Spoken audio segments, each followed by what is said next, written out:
बंठर। ये चंचल और अक्लमंद जानवर सदियों से इन लिटलेनों को मोहित करते आए हैं। एशिया के शरारती मकाक से लेकर अमेज़न के हाउलर बंठरों तक इनकी विविधता कमाल की है। इनकी मस्ती भरी हरकतें और एक्सप्रेसिव चेहरे देखकर मुस्कुराहट आ ही जाती है। लेकिन इन बंठरों में देखने से कहीं ज्यादा कुछ है। उन चमकती आंखों के पीछे एक कॉम्प्लेक्स सोशल स्ट्रक्चर और एक फैसिनेटिंग एवोल्यूशनरी जर्नी छुपा है।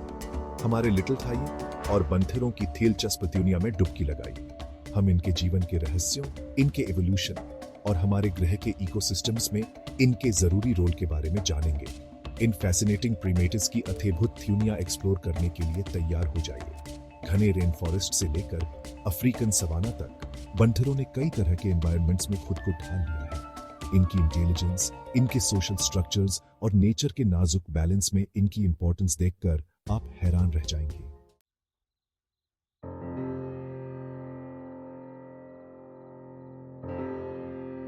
आखिर हमें बंठरों से इतना लगाव क्यों होता है? शायद उनकी अक्लमंदी की वजह से या फिर उस अजीब सी आदत की वजह से जिससे वो हमें अपनी ही याद ठहराते हैं, या हो सकता है उनकी शरारती अतियाओं की वजह से, उनके आपसी रिश्तों की वजह से जो बिल्कुल हमारे परिवारों और समाज जैसे ही होते हैं। बंठरों ने सदियों से इन लिटलनों का ध्यान खींचा है।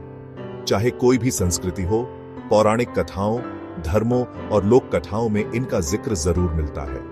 हनुमान जी से लेकर चीनी ज्योतिष के ज्ञानी बंठरों तक ये जीव हमारे लिटिल मोहिक चेतना में एक खास जगह रखते हैं। तो आइए हमारे लिटिल इस सफर पर चलिए, जहां हम बंठरों के प्रति इसी अनोखे आकर्षण का जश्न मनाएंगे। हम उनके लिटिल सांस्कृतिक महत्व, वैज्ञानिक अनुसंधान में उनकी भूमिका और संरक्षण के द्यूत के रूप में उनकी अहमियत को जानेंगे।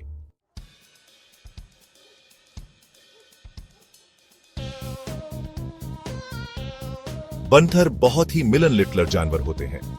अपनी उलझी हुई लिटिल माजिक जिंदगी में आगे बढ़ने के लिए उन्होंने बातचीत के मुश्किल तरीके बनाए हैं। आवाजें बहुत जरूरी भूमिका निभाती हैं। जंगल में गूंजने वाली चेतावनी की आवाजों से लेकर त्योस्ताना अभिवादन तक बंठर अपने संदेश पहुंचाने के लिए कई तरह की आवाजों का इस्तेमाल करते हैं। लेकिन उनकी बातचीत सिर्फ आवाजों तक ही सीमित नहीं है। चेहरे के एक्सप्रेशंस, जैसे उठी हुई भौं या त्यांत दिखाकर मुस्कुराना, बहुत कुछ कहते हैं। और इशारों को कैसे भूल सकते हैं? एक हल्का सा स्पर्श, एक मजाकिया थप्पड़ या एक धमकी भरा डाली हिलाना, ये सब उनके जटिल संचार तंत्र का हिस्सा है।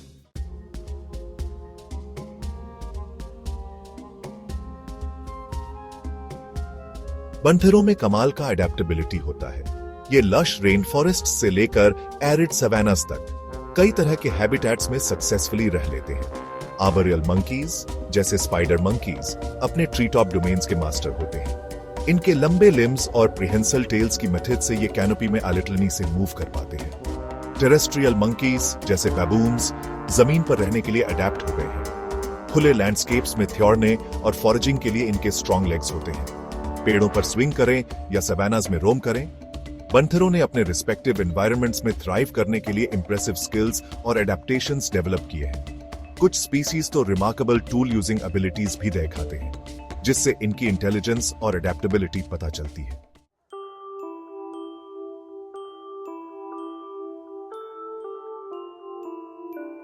ये देखो हमारे ओमनिवोरस मंकी, इनका खाने का शौक कुछ अलग ही है। मतलब ये ओमनिवोरस हैं तो तरह तरह का खाना खा लेते हैं। जहां रहते हैं वहां जो मिलता है खा लेते हैं। इसलिए तो दुनिया में इतने फैले हुए हैं। कभी मीठा फूलों का रस पिएंगे, कभी प्रोटीन वाले कीड़े मकोड़े खाएंगे। इनका मेनू देखो तो बड़ा ही डाइवर्स है। मौसम के हिलिटलेप से जो मिलेगा उसके हिलिटलेप से, और जहां रहते हैं उसके हिलिटलेप से इनका खाना बटहेलता रहता है। ये कितने स्मार्ट हैं। नहीं, फल तो इनको बहुत पसंद है, लेकिन और भी बहुत कुछ खा लेते हैं। भूख लगी तो कुछ भी चलेगा, जहां जो मिलेगा खा लेंगे। इसलिए तो ये इतने सक्सेसफुल हैं।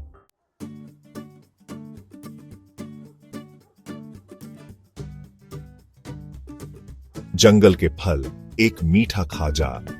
बहुत लिटिल रे बंठरों की खुराक में फल बहुत जरूरी होते हैं। पके हुए फलों का मीठा रसीला गुथिया उनकी एक्टिव लाइफस्टाइल के लिए फटाफट एनर्जी देता है। बंठर कुदरती तौर पे चटकीले रंग के फलों की तरफ आकर्षित होते हैं। जो पके हुए और मीठे होने की निशानी होती है। बेरीज और अंजीर से लेकर आम और केले तक बंठर अपने जंगल के घरों में मिलने वाले फलों का भरपूर आनंद लेते हैं। फल खाने वाले होने के नाते वो बीज फैलाने में महत्वपूर्ण भूमिका निभाते हैं, जिससे जंगलों का फिर से विकास होता है। जैसे जैसे वो पेड़ों में घूमते हैं, अनजाने में बीज फैलाते जाते हैं और अपने इकोसिस्टम के स्वास्थ्य और विविधता में योगदान देते हैं। फलों के लिए उनके प्यार ने कुछ मजेदार अनुकूलन भी बनाए हैं। कुछ बंठरों की प्रजातियों ने सख्त फल के छिलके को भेदने या कठोर फलों से बीज निकालने के लिए खास तंत्र विकसित किए हैं। बंठरों और फलथियार पेड़ों के बीच के इस सहविकास से इकोसिस्टम के अंतर के पेचीदा रिश्तों का पता चलता है।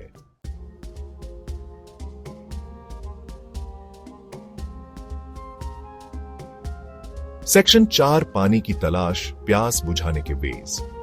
पानी जिंदगी के लिए बहुत जरूरी है और बंठरों ने इसे ढूंढने और पीने के लिए कई तरीके निकाले हैं।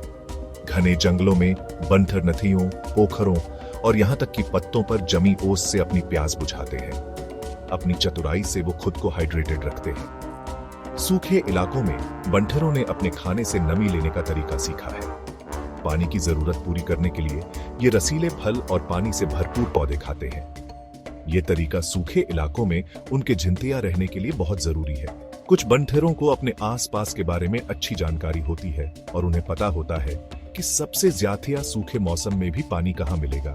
ये सूखी नदियों की रेत में पानी खोज सकते हैं या छिपे हुए झरनों को ढूंढ सकते हैं, जो उनके पर्यावरण के बारे में उनकी गजब की जानकारी दिखाता है। ये तरीके उनकी काबिलियत और मुश्किल हालात में भी जीने की क्षमता को दिखाते हैं।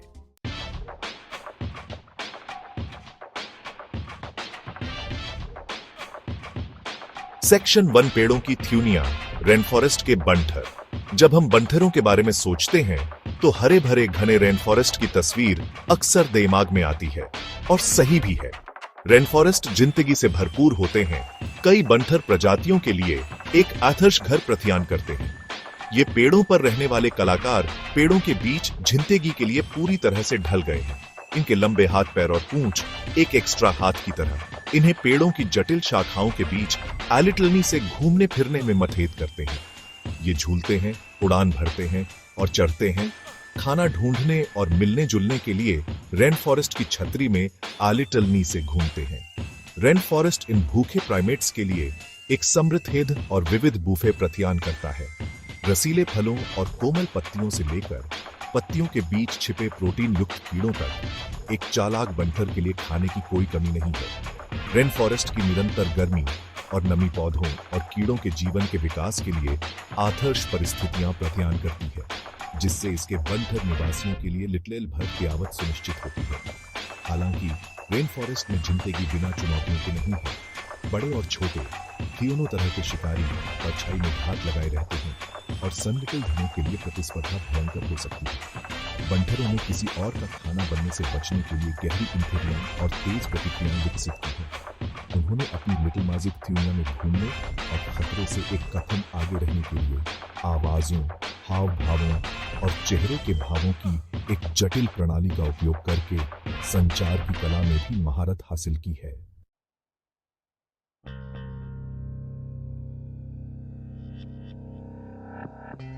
Section 3, the mountain masters.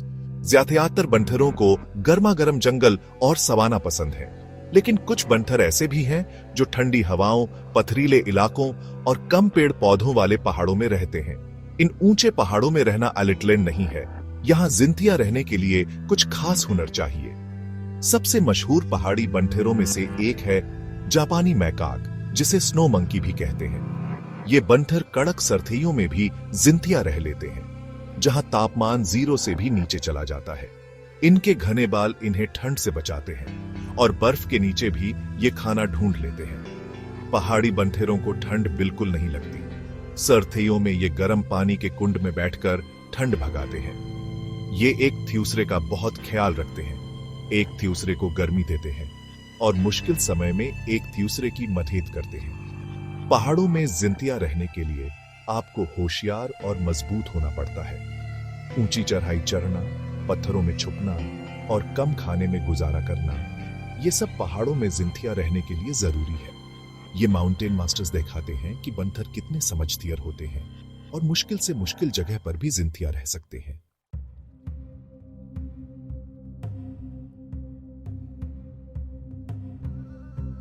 Section 5 islands on off isolation, unique habitats, unique monkeys. देखो, आइलैंड्स ना ज्यादातर मेनलैंड इकोसिस्टम से अलग थलग होते हैं। ये यूनिक एवोल्यूशनरी थिएटर्स जैसे हैं।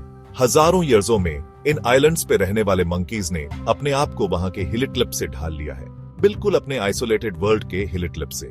मेनलैंड वाले प्रेडेटर्स और कॉम्पिटिटर्स के प्रेशर से फ्री होके कुछ आइलैंड मंकीज ने तो अलग ही बिहेवियर और फिजिकल ट्रेट्स डेवलप कर लिए हैं। जैसे कि कुछ आइलैंड मंकीज का लिटलीज छोटा हो गया है, इसे आइलैंड ड्वार्फिज्म कहते हैं। क्यों? क्योंकि रिसोर्सेस और स्पेस कम है। कुछ ने तो खाने पीने का तरीका ही बैठेलथेया है अपने आइलैंड के पेड़ पौधों और जानवरों के हिलिट से। लेकिन यही आइसोलेशन इन मंकीज के लिए खतरा भी है। हैबिटेट लॉस, नए स्पीशीज का आना और क्लाइमेट चेंज, इन सब से इनकी सर्वाइवल को खतरा है। इन यूनिक प्राइमेट्स को बचाने के लिए हमें इनके नाजुक आइलैंड हैबिटेट्स को प्रिजर्व करना होगा ताकि ये एवोल्यूशनरी मार्वल्स सुरक्षित रहे।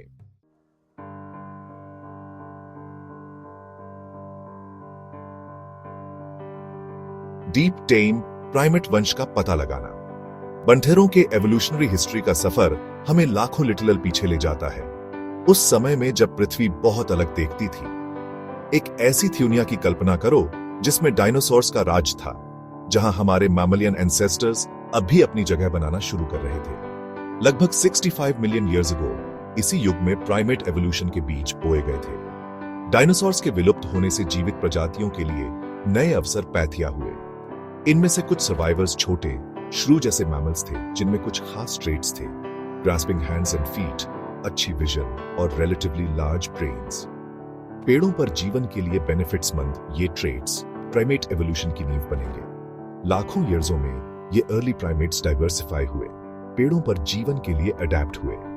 उन्होंने फॉरेस्ट कैनोपी की 3 डिमेंशनल थ्यूनिया में थ्योरियों का अंदाजा लगाने के लिए डेप्थ परसेप्शन के लिए फॉरवर्ड फेसिंग आईज डेवलप किए।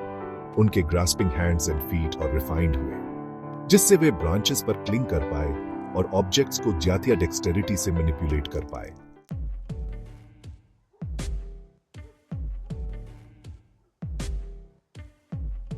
एक थ्यूनिया थियो किस्म के Banthar old world versus new world monkeys. जैसे जैसे प्राइमेट्स इवॉल्व होते गए और अलग अलग होते गए, उनके लिनिएज में एक बड़ा स्प्लिट हुआ, जिससे थियो अलग ग्रुप्स बने, ओल्ड वर्ल्ड मंकीज और न्यू वर्ल्ड मंकीज। यह डिवीजन कॉन्टिनेंटल ड्रिफ्ट की वजह से हुआ, धरती के कॉन्टिनेंट्स का लाखों ईयर्सों में धीरे धीरे खिसकना। ओल्ड वर्ल्ड मंकीज, जैसे उनके नाम से पता चलता है, अफ्रीका और एशिया में इवॉल्व हुए। इनकी पहचान उनके नीचे की तरफ वाले नॉस्ट्रिल से होती है, अक्सर एक नैरो सेप्टम के लिटिल, और ज्यादातर स्पीसीज में प्रिहेंसिल टेल नहीं होती। दूसरी तरफ new world monkeys south America में इंडिपेंडेंटली इवॉल्व हुए। उनके नॉस्ट्रिल्स थ्योर और आगे की तरफ होते हैं, और सबसे खास बात, एक प्रिहेंसिल टेल होती है जो एक एक्स्ट्रा लिम्ब की तरह काम करती है, ब्रांचेस को कमाल की स्ट्रेंथ और एजिलिटी से पकड़कर। इस कॉन्टिनेंटल डिवाइड ने फैसिनेटिंग एवोल्यूशनरी डिवर्जेंस को जन्म दिया। ओल्ड वर्ल्ड मंकीज ज्यादा प्रेडेटर्स और कंपेटिटर्स का लिटिल मना करते हुए अलग अलग सोशल स्ट्रक्चर्स और एडेप्टेशंस डेवलप किए अलग अलग हैबिटेट्स में रहने के लिए, सैवानास से लेकर रेन फॉरेस्ट्स तक। New world monkeys south America में रिलेटिवली आइसोलेटेड अपने यूनिक कैरेक्टरिस्टिक्स इवॉल्व किए, इंक्लूडिंग वह कमाल की प्रिहेंसिल टेल, जो उनके आर्बोरियल मास्टरी का सबूत है।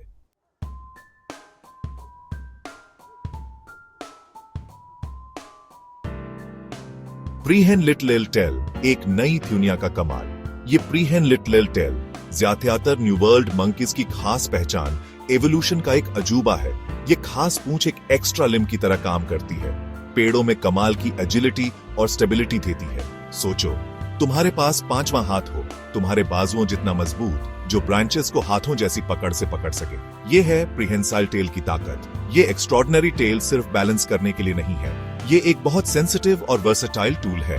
मंकीज अपनी प्रीहेंसाइल टेल से उल्टा लटकते हैं, ध्योर के फल तोड़ते हैं और छोटी चीजें भी उठा लेते हैं। पूंछ के नीचे का हिस्सा अक्सर हेयरलेस होता है। सेंसिटिव स्किन रिजेस के लिटिल जो अच्छी ग्रिप और टैक्टाइल फीडबैक देते हैं।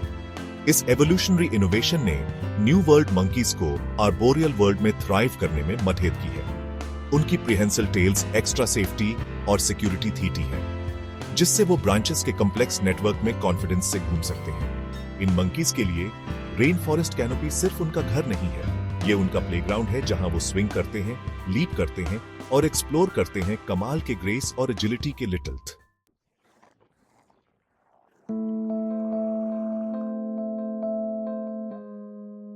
सेक्शन 4 एडेप्टेशंस फॉर सक्सेस, थियांत, खाना और इवोल्यूशन। बंथरों का इवोल्यूशन उनके खाने से जुड़ा हुआ है। थियांत, ये जो मैस्टिकेशन के टूल्स हैं, बंथरों के एवोल्यूशनरी हिस्ट्री और इकोलॉजिकल नीश के बारे में वैल्यूएबल क्लूज देते हैं। लाखों ईयर्सों में बंथरों ने डिफरेंट तरह के डेंटल एडेप्टेशंस इवॉल्व किए हैं अपने फेवरेट खाने के हिलिट लिप से।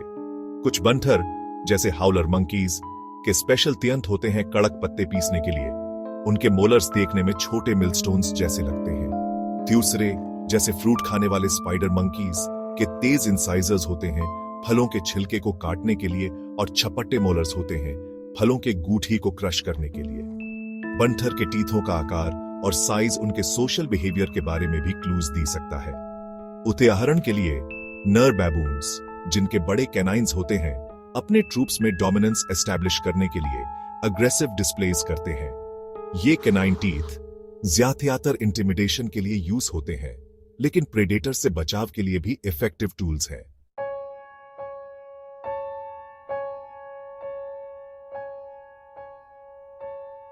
Section 5 the monkey family tree, एक ब्रांचिंग हिस्ट्री।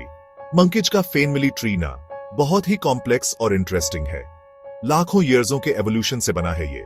छोटे छोटे अमेज़न के मार्मोसेट से लेकर अफ्रीका के बड़े बड़े मैंड्रिल्स तक इतने लिटिल रे अलग अलग मंकीज हैं। ये दिखाता है कि कैसे ये अडेप्ट हो गए और एवोल्यूशन में कितना सक्सेसफुल रहे। इस फैमिली ट्री की ब्रांचेस को देखने से पता चलता है कि कैसे अलग अलग मंकी चेंज हुए और अडेप्ट हुए।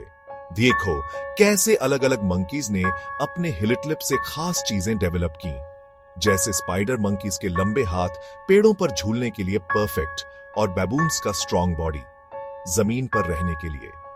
मंकी फॉसिल्स, डीएनए और उनके बिहेवियर को स्टडी करके लिटिल इंटरेस्ट उनके एवोल्यूशन के सीक्रेट्स खोज रहे हैं। हर नई डिस्कवरी एक नया क्लू देती है, जिससे हम समझ पाते हैं कि ये अद्भुत क्रीचर्स कैसे बने और धरती पे इनकी क्या जगह है।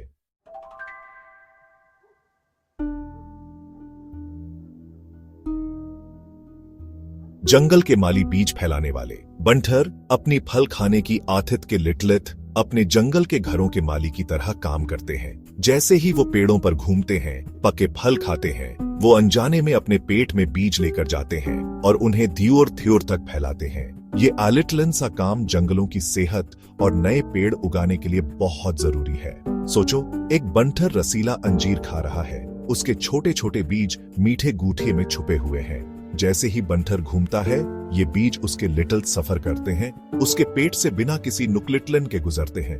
आखिरकार बंथर इन बीजों को अच्छी खाद के लिटलिथ मां के पेट से थ्योर छोड़ देता है।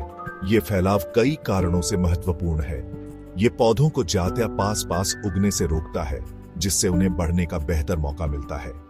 ये पौधों को नई जगहों पर उगने में भी मदद करता है, उनकी संख्या बढ़ाता है और जंगल में जेनेटिक डाइवर्सिटी को बढ़ाता है। इस तरह बंथर जंगल के अनसंग हीरोज की तरह काम करते हैं, पौधों के जीवन को जारी रखते हैं और प्रकृति के नाजुक संतुलन को बनाए रखते हैं।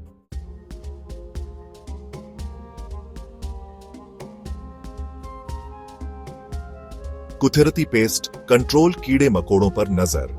जैसे वो फल खा के जंगल के माली कहलाते हैं, वैसे ही बंथर कीड़े मकोड़ों की संख्या को कंट्रोल करने में भी बड़ा रोल निभाते हैं। उनकी कीड़े खाने की आदत एक कुदरती पेस्ट कंट्रोल का काम करती है, जिससे जंगल और इन लिटलनों थियोनों को फायदा होता है।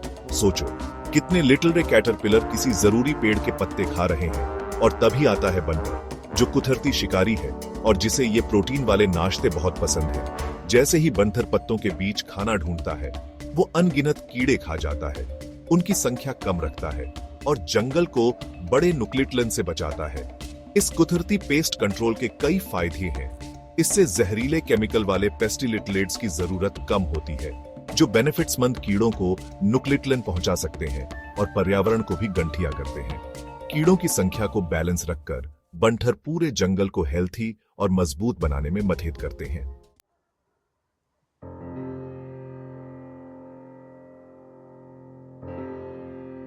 A vital link monkeys in the food web। देखो, बंठरों का खाना पीना और रहने की जगह अलग अलग होती है, इसीलिए जिंदगी के जाल में इनकी जगह बहुत खास है। ये खाते भी हैं और इन्हें दूसरे जानवर खाते भी हैं। इनकी जिंदगी दूसरी प्रजातियों के लिटल्थ बहुत ही नाजुक तरीके से जुड़ी हुई है। ये बंठर पेड़ पौधे और छोटे मोटे कीड़े मकोड़े खाते हैं, इसीलिए शेर, चीते, बाज, गिद्धेड और बड़े लिटलम्प जैसे जानवर इन्हें खाते हैं। मतलब ये बंठर दूसरे जानवरों का पेट भरते हैं और कुदरत का संतुलन बनाए रखते हैं। लेकिन इनका काम सिर्फ दूसरे जानवरों का खाना बनना नहीं है। ये बंठर बीज फैलाते हैं, कीड़े मकोड़े खाते हैं और पेड़ पौधों की थ्यूनिया को भी असर करते हैं। जहां ये रहते हैं वहां के पेड़ पौधों की बनावट और तरह तरह की प्रजातियां इन्हीं बंठरों की वजह से होती है। इनके कामों का असर पूरे इकोसिस्टम पर पड़ता है और न जाने कितने ही जीवों की जिंदगी इन पर निर्भर करती है।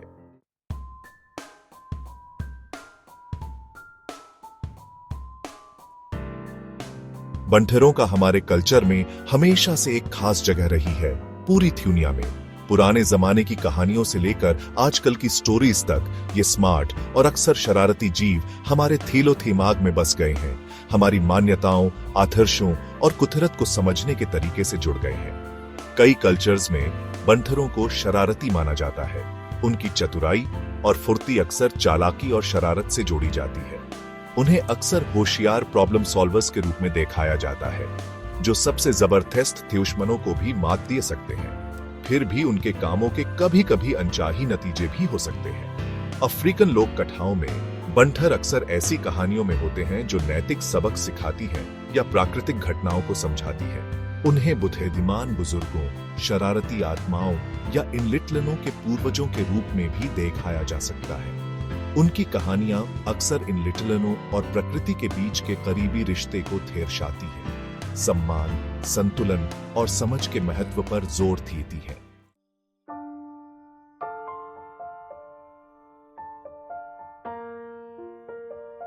देखो, कहानियों और लोक कथाओं के अलावा बंठरों का अलग अलग संस्कृतियों में गहरा धार्मिक महत्व भी है। ये अक्सर खास देवी देवताओं से जुड़े होते हैं, दैवीय गुणों को दर्शाते हैं और इन लिटलनों और आध्यात्मिक दुनिया के बीच सेतु का काम करते हैं। हिंदू धर्म में हनुमान, जो कि बंठर भगवान हैं, उनकी अटूट भक्ति, ताकत और लिटिल हस के लिए पूजा जाता है। उन्हें अक्सर भगवान राम के वफादार लिटिल थी के रूप में दिखाया जाता है, जो निस्वार्थता, सेवा और अटूट विश्वास के गुणों को दर्शाते हैं। उनकी मूर्ति भक्ति, दृढ़ता और बुराई पर अच्छाई की जीत के महत्व की याद दिलाती है। बौद्ध धर्म में बंठरों को कभी कभी मन की बेचैन प्रकृति से जोड़ा जाता है, जो ध्यान भंग होने और आवेगशीलता की ओर प्रवृत्त होती है। हालांकि वे चंचलता, जिज्ञासा और अनुशासन और क्लीन कॉन्शियंस के माध्यम से आध्यात्मिक विकास की क्षमता का भी प्रतीक है।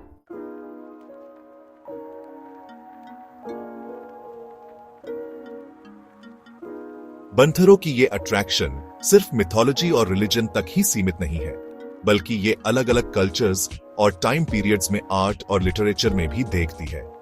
एंशिएंट केव पेंटिंग्स से लेकर मॉडर्न डे स्कल्पचर्स तक मंकी सब्जेक्ट्स और सिंबल्स थियोनो रहे हैं, जो ह्यूमन क्रिएटिविटी, बिलीफ्स और इन क्रीचर्स के लिटिल हमारे इंड्यूरिंग फैसिनेशन को रिफ्लेक्ट करते हैं। विजुअल आर्ट्स में मंकीज को अलग अलग स्टाइल्स में डिपिक्ट किया गया है।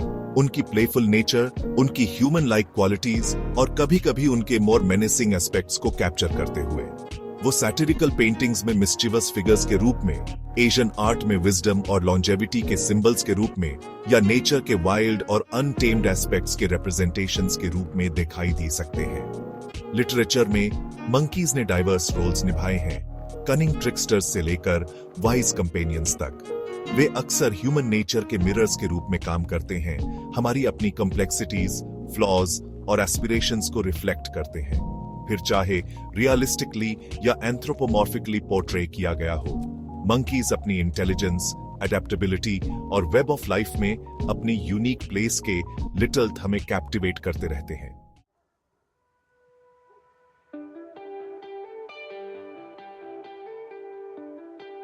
अमेज़न के घने जंगलों से लेकर अफ्रीका के विशाल मैथियानों तक बंटरों ने जीवन के ताने बाने में अपनी एक खास जगह बनाई है। लाखों ईयर्सों से चली आ रही उनकी यात्रा ने उन्हें कई तरह के अनुकूलन, व्यवहार और लिटलेंस्कृतिक जुड़ाव दिए हैं, जो आज भी हमें मोहित और प्रेरित करते हैं। जैसे जैसे हमने उनकी थ्यूनिया को एक्सप्लोर किया है, हमने उनके लिटिल माजिक ढांचे, उनकी अद्भुत बुद्धिमत्ता और पारिस्थितिक तंत्र के नाजुक संतुलन को बनाए रखने में उनकी महत्वपूर्ण भूमिका के राज उजागर किए हैं। उनकी कहानी विकास की शक्ति, जीवन की परस्पर संबद्धता और प्राकृतिक थ्यूनिया को समझने और संरक्षित करने के महत्व का प्रमाण है। अपनी मस्ती भरी हरकतों, अपने जटिल लिटिल माजिक जीवन और अपनी महत्वपूर्ण पारिस्थितिक रोलों के लिटलेथ बंटर हमें हमारे ग्रह की सुंदरता और नाजुकता की याद दिलाते हैं। बंटरों के बारे में सीखकर हम जीवन की विविधता और उसमें अपने स्थान के लिए एक गहरी प्रशंसा प्राप्त करते हैं। उनका संरक्षण केवल एक प्रजाति की रक्षा के बारे में नहीं है, यह पूरे पारिस्थितिक तंत्र और उनके द्वारा प्रत्यान की जाने वाली सेवाओं की रक्षा के बारे में है। बंटरों की भलाई सुनिश्चित करके हम अपने ग्रह के स्वास्थ्य और अपनी सहित सभी प्रजातियों के भविष्य में निवेश कर रहे हैं। उनकी कहानी हमें अपनी प्राकृतिक विरासत के बेहतर संरक्षक बनने के लिए प्रेरित करे। एक ऐसी थ्यूनिया को बढ़ावा दे जहां इनलिटलेन और बंटर थ्योनो आने वाली पीढ़ियों तक फल फूल सकें।